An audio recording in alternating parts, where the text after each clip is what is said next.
And we are now getting some exclusive piece of breaking news on the broadcast. Now, according to the observation that has been made by Indian government sources, we are given to understand that the rebellion in Russia by the Wagner Group and the so-called militia in Russia that has threatened Vladimir Putin will only further consolidate the president's hold, citing threats to the unity of the country.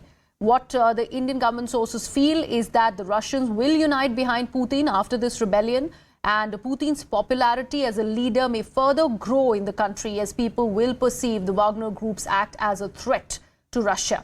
Let me actually bring in my colleague Siddhant Mishra for more perspective on this story. Siddhant, on what grounds do you think this sort of an observation is being made? Because earlier, this particular rebellion, now taken back, at least put on hold, was seen as a great threat to Vladimir Putin and his clout in Russia, considering many of the Russian activists were against the war in Ukraine.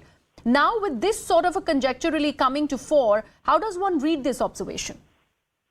Well, look, in Indian government, there are multiple wings. Those wings are mainly focusing on Russia or perhaps,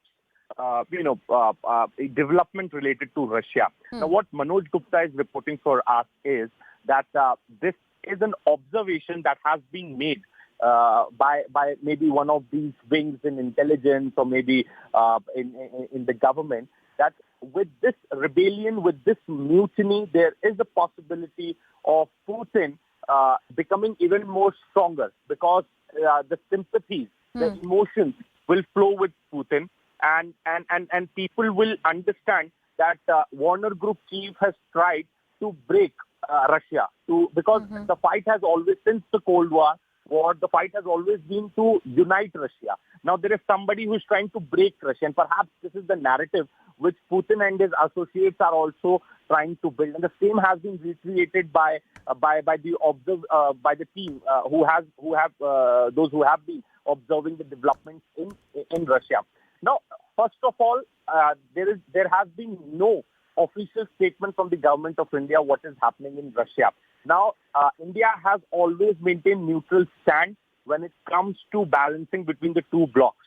This time around also, India's silence could be treated as a strong, reaction to what is happening. India is silent because India still believes in maintaining the neutral position when it comes to Russia. Point number one.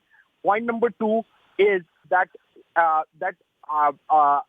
across the globe, India is those few countries which is currently dealing with Russia. Indian private companies may be having any sort of exchange, but Siddhant, I'm really sorry, I have to interrupt you. We've got some more important breaking news that's now coming on the broadcast.